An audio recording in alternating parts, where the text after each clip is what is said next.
Tantor Audio, a division of Recorded Books, presents Criminal Intentions, Season 1, Episode 3, The Man with the Glass Eye, by Mccade, narrated by Curt Bonnem.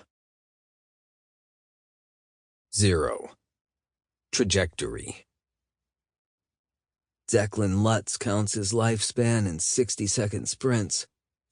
This is how he lives. This is how he dies, his heart stopping at the end of every minute, only to start again with a heavy thudding beat as he realizes he's survived again and again and again. He dies 1,440 times a day. He lives 1,440 times a night.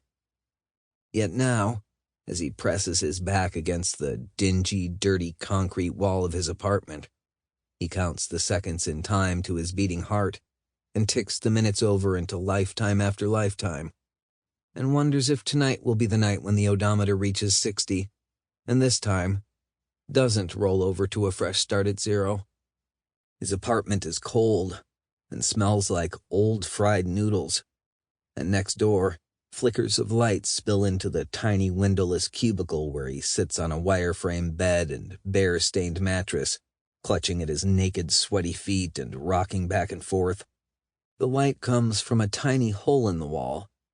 That hole, barely larger than a pinky finger, was there when he first moved in. It will be there long after he leaves. He does not know how it came to be. The neighbor, whom he does not know, and yet feels intimate kinship with, likely has no idea either. He has never seen the neighbor's face, never spoken a single word. They have never once met, and yet they share an unspoken agreement regarding the hole. If you don't look, neither will I. And so he has only seen their shadow dimming the light from their apartment, like a planet passing in front of a distant star and telling astronomers there, far away, is a body with the gravity to bend and sway light. That hole is why he keeps the lights out, so he can see that single starlit glow piercing through the opening, so he can see this body of gravity making flickers like Morse code, SOS. That hole is why he chose the apartment, because he wants gravity to hold him to Earth when his racing, ticking clock is running overtime and counting his life down to nothing. It's coming tonight. He can feel it.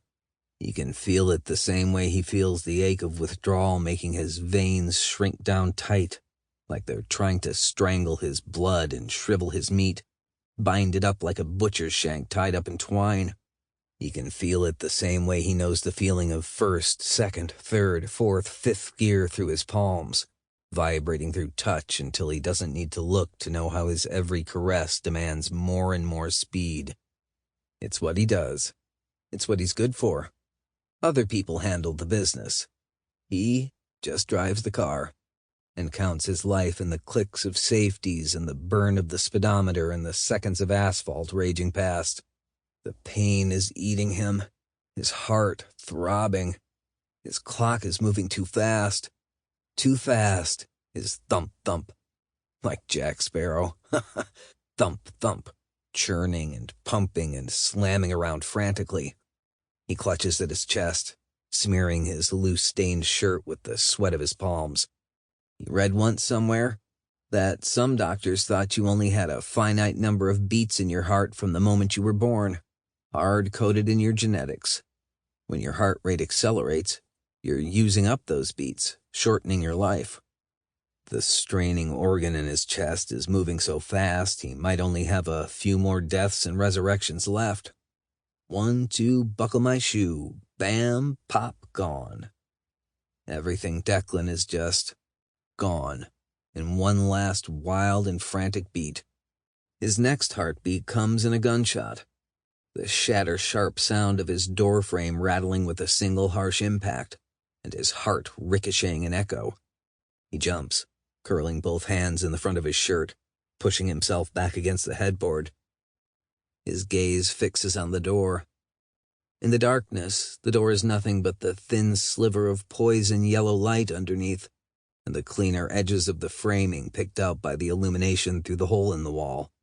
The light settles on the handle and glides over its slow turn, gleaming along the edges. Someone on the other side, left, then right, testing the lock, slow and methodical. There are gravitational bodies blocking the light beneath the door. 1 and 2, left foot, right foot, their shadows stretching underneath and reaching for Declan like narrow, long arms. He whimpers. His heart stops, then starts over again at 0. 0. 1. The door rattles in its frame again, harder this time. The person on the other side is not knocking, no. Only one slam, as in that of a shoulder, and the wood of the frame bulges and splinters. The chain lock rattles. "Run," Declan's racing blood says. But there is nowhere to run. 2, 3. The light through the hole shifts, changes direction. The neighbor's gravitational body has moved its orbit. Perhaps they will help him. Perhaps they will hear and come. No one is coming, his blood hisses, and he whines in the back of his throat and huddles back against the headboard, metal tubing biting into his back as though it's trying to break his spine. 4, 5. His mouth is the sour taste of fear. Another slam against the door, and the hinges squeal. 6, 7. Again, until on the 6th try, 8, 9. His apartment door blows open as if ripped apart in a mighty tempest. It hangs by one hinge. The wood around the door latch is chewed and ruined. The remnants of the chain lock leave a scar of white against the dark wood varnish. Declan clutches his knees to his chest, his heart swimming through his rib cage in wild rolling tumbles, and stares. 10, 11. He knows the man standing silhouetted in his doorway, and does not know him. Only certain people know his name. Declan was never that privileged. He was told only to obey him, always. Told only to fear him. 12, 13. The man wears a suit of meticulous, neatly pressed black, with sharp creases in his slacks. Just as meticulous are his movements as he steps inside. The hallway is empty behind him. The hall light glints off the pockmarks in his soft brown skin, the burrs of close-cropped hair shaved neatly against the sides of his skull, his wire-frame glasses, the glint of one eye behind the glasses, an eye that glimmers just a little more slickly than the other. 14, 15. That eye chills Declan. It is not human. It has no life, no soul. It cannot actually see. Yet as the man turns his head slowly toward Declan, he feels as though the heart of that eye is the heart of this man, and that emptiness and soullessness will swallow Declan whole. 16, 17.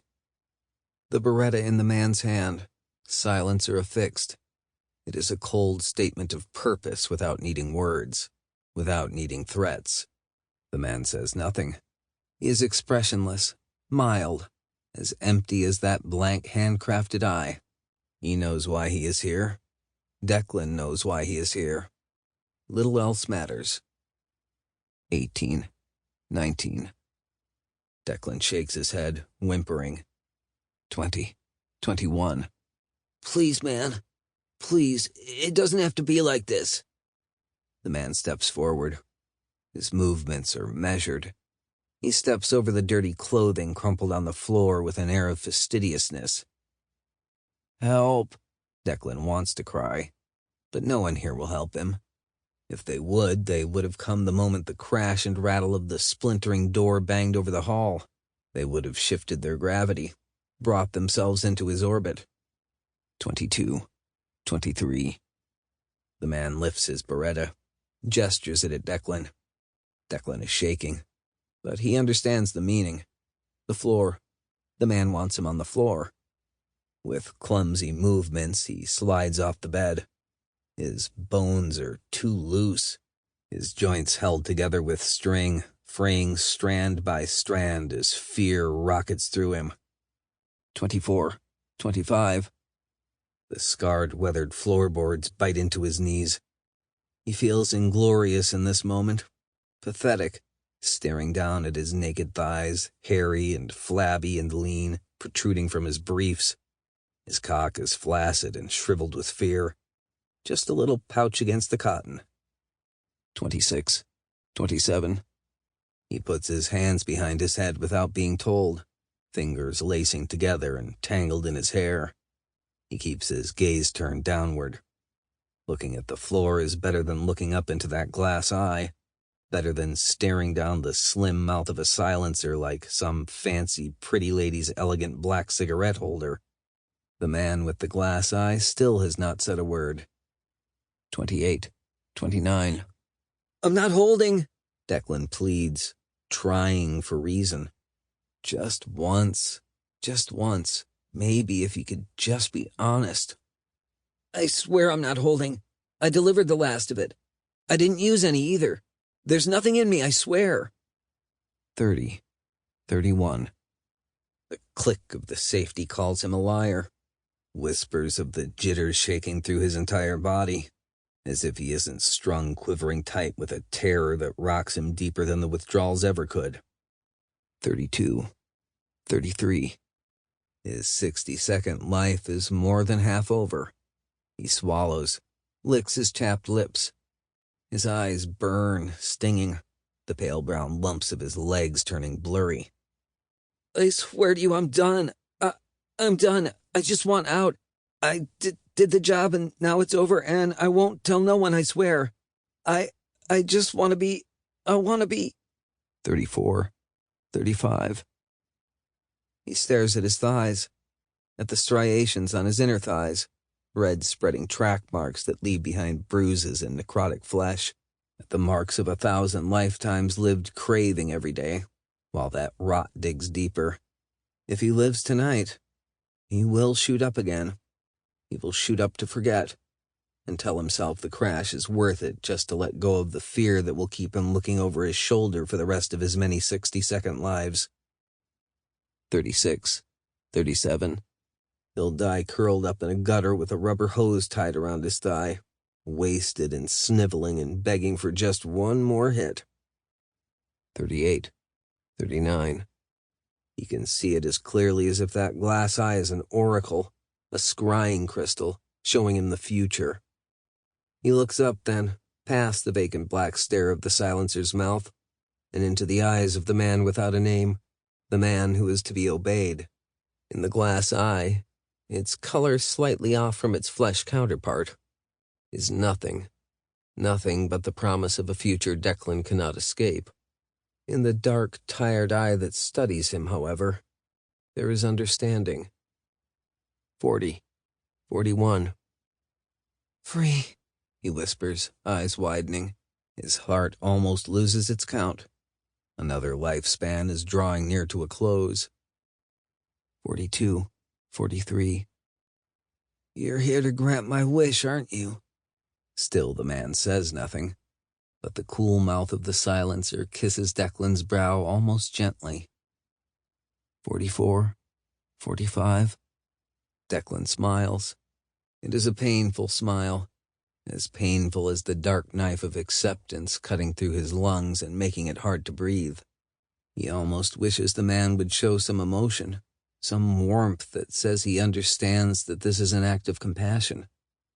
But there is only that calm regard, that lined and seamed brown face that speaks of 1,000 secrets that will never find voice, held inside the clairvoyant sphere of an empty, shining eye. 46, 47. "Don't make it hurt," Declan asks. He is calm suddenly, too calm. "Please, I won't run. Just don't make it hurt." 48, 49. The man considers in silence, then inclines his head. His finger tightens on the trigger. 50, 51. There's a sound almost like a chirp. Declan can't really quantify it, can't really liken it to anything but that. a shrilling chirp, a thump of impact, and a cold, piercing feeling that should hurt, but somehow the pain is there and gone, swallowing up inside itself, swallowing up inside a great and descending darkness. 52, 53. He stares into the glass eye until it clouds into nothing. Everything is black. He can feel a dull and distant throb inside his skull, but his thoughts no longer want to connect together. A slick, sticky warmth pours down his face. His body is not his own. It is only a sack collapsing to the floor. 55, 56. For a moment more, he is still alive.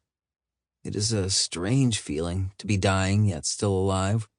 To, for a fleeting moment, feel a sense of self independent of a body that has cut itself off from him, alone as it bleeds away, while he is something else, somewhere else. But it is gone as soon as he becomes aware of it, draining into the bits and fragments and detritus of himself pooling out across the floor. 57. His clock stops on 58 and does not start again. His timer has run out. Declan Lutz simply ceases to exist. 1. Flares. Malcolm Seong-Jae woke to the heavy weight of an arm draped over his body, and the lighter but much more irritating pressure of a fingertip pressed to the center of his forehead, annoying and persistent as a mosquito. He grunted and batted at the finger. It flitted away, then came back, prodding him gently but tenaciously. He groaned, and smacked the finger again. Go away! Malcolm, wake up, Seong-Jae said firmly. Oh my fucking God! Malcolm dragged one eye open, glowering up at his partner.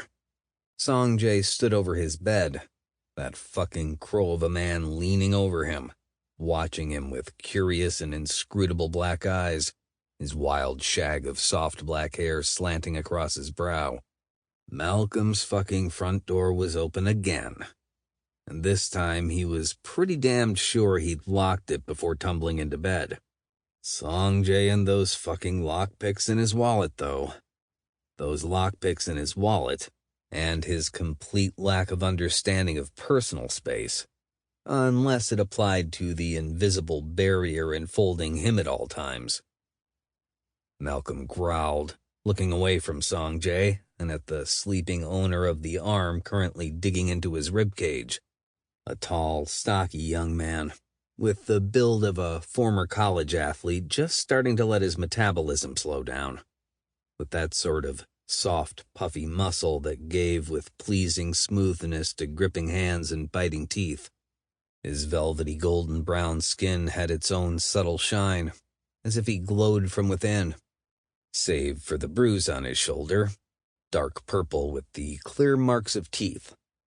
Malcolm fought the urge to drag the covers up and hide that bruise from Seong-Jae's prying, ever-observant eyes, and just thunked his head back against the pillow with a mutter. Why do I keep waking up like this? Why do you keep muting your phone? Seong-Jae countered. Because I need a life outside of you, goddammit. Our job does not work that way. Sighing, Malcolm pushed his tangled hair from his face, then lifted himself up on his elbows. He was sore after last night. He didn't know if he could blame that on his overly energetic partner or on the fact that he was getting old. Sourly, he eyed Seong-Jae. What the hell is your aversion to letting me sleep until a normal hour? Seong-Jae cocked his head, both brows lifting mildly. Perhaps I am simply at a loss without your scintillating company. A drowsy mumble emerged from the pillow at Malcolm's side. If you two are done flirting, could someone tell me where I dropped my pants? Seong-Jae tilted his head in the other direction, then dipped to the floor and emerged with a pair of worn, ragged jeans, dangling rather pointedly from his finger by the belt loop. The young man in Malcolm's bed yawned, then reached over Malcolm to snag his jeans from Seong-Jae and rolled out of bed, brazenly ass naked, to step into them and pull them up over his hips. "Thanks." Seong-Jae only made a soft sound of acknowledgement that Malcolm would swear was laced with rather dark amusement, for all that his expression never changed. God damn it, this fucking circus. Grumbling under his breath in Persian, he could at least keep that private, Malcolm hauled himself out of bed, dragging the sheet with him and wrapping it around his waist like a sarong. Seong-Jae watched him the entire time, the corners of his mouth twitching when Malcolm stopped shoulder to shoulder with him and snapped, "While you're being helpful, make coffee." He transferred a glare to the young man, who was currently pulling on a tight-fitting t-shirt with Corazon emblazoned across it like a baseball team logo. "And you, go." The young man settled the shirt around his waist and flashed a pout that had been appealing last night, but was just right now one more thing Malcolm was not in the mood to deal with when he'd only been awake for 30 seconds max. "I don't get coffee?"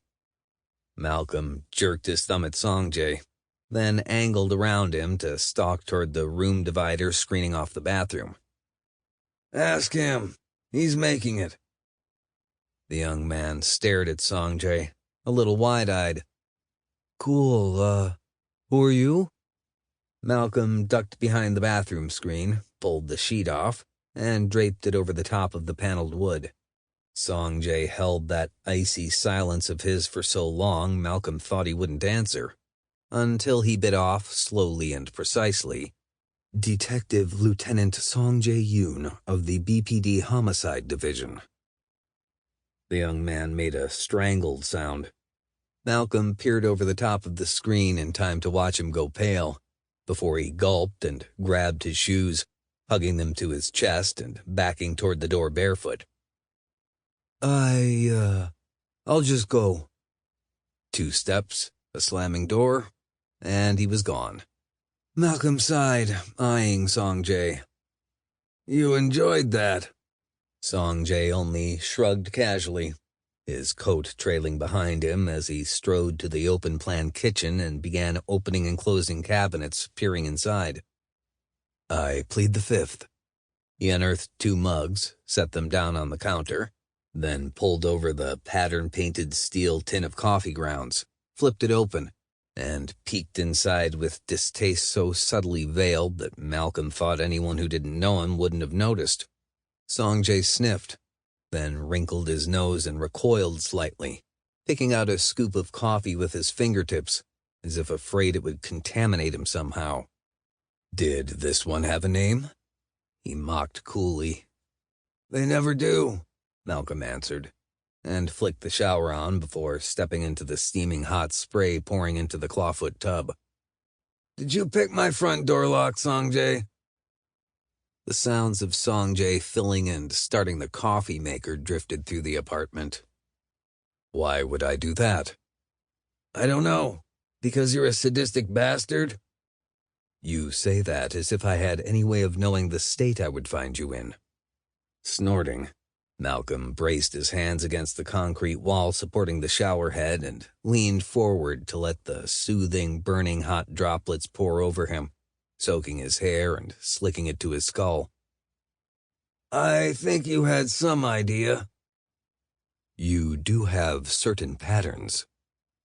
Then, moving on smoothly, Seong-Jae asked, "What would you like for breakfast?" "Privacy," Malcolm retorted, straightening with a sigh and slicking his hair back before starting to scrub himself off. "I'm not really a breakfast person. Coffee's fine." "Then I should inform you that." "Don't." Feeling heavy all of a sudden, Malcolm glanced toward the screen. Seong-Jae was just a hint of shadow through the tinted amber glass insets in the screen's wood paneling, impressions of graceful movement through the kitchen. "No K-stock until I've had my coffee. I need something to myself." "Ah, as you say." Silence reigned, save for the bubble and hiss of the coffee pot. The scent of Malcolm's favorite Kona blend rose over the apartment, something he normally found calming. Normally. Apparently, his new normal was waking up with Seong-Jae hovering over his bed like a goddamn specter of death. Malcolm finished washing, shut the water off, and scrubbed a towel over his hair and body before wrapping it around his waist and tucking it in at his hip. When he stepped out from behind the screen, Seong-Jae was in the middle of filling one cup of coffee nearly to the brim with milk, moving about Malcolm's kitchen as if he belonged there. Malcolm side-eyed him, then padded past toward the slightly elevated terrace that, in the single-room loft space, counted as his bedroom. Without missing a beat, Seong-Jae pressed the other coffee cup into his hand as Malcolm passed. As he nudged his standing wardrobe open with his elbow, Malcolm took a sip, then glanced back at Seong-Jae. 2 spoons of sugar and pure black with only a drop of milk, just the way he liked it.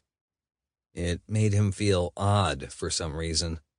He brushed it away, tore his gaze from Seong-Jae, and flicked through the plastic rustle of dry-cleaning bags to pick out a suit for the day. "So, what are we looking at?" "You are ready to talk, then?" "I have coffee. I'm less likely to commit a homicide myself." "Ah." Seong-Jae leaned his hip against the kitchen counter, cradling his mug in both hands. When he took a sip, Malcolm caught a hint of pale tan liquid and bit back a smile. 2 drops of coffee per every 8 ounces of milk and nearly half a pound of sugar practically. Seong-Jae was a creature of strange habits. After swallowing and licking his lips, leaving behind a wet, glistening sheen on his full, ripe strawberry bruise of a mouth, Seong-Jae said, "One body in Seton Hill. Forensics is already on the scene. Single gunshot to the head. Stenson said she would estimate time of death at approximately midnight, and yet no one called 911 until this morning." "It's Seton Hill. Anyone with the decency to call 911 also has the common sense to stay behind locked doors until morning. Though it's not usually a place where murders happen. Seton Hill's more theft, petty crimes, and a hefty dose of drunken disorderlies." Malcolm pulled a shirt down from its hanger. "Since when does Sten call you?" "Since you mute your phone when you are otherwise occupied." Malcolm winced. "Touché." He set the coffee mug down on an inner shelf of the wardrobe and shrugged on an undershirt before slipping his arms into the sleeves of his button-down. "I should stop that. I know. I do. I knew what this job was when I got into it. On call 24/7. "So this has become a recent development?" "Yeah." "What changed?" "You," Malcolm thought, staring down at his hands, at the lines of scars that felt more like engravings tattooing memories across his knuckles. But all he said was, "I don't know," then glanced past the wardrobe door at Seong-Jae. "Finish your coffee outside. I need to get dressed."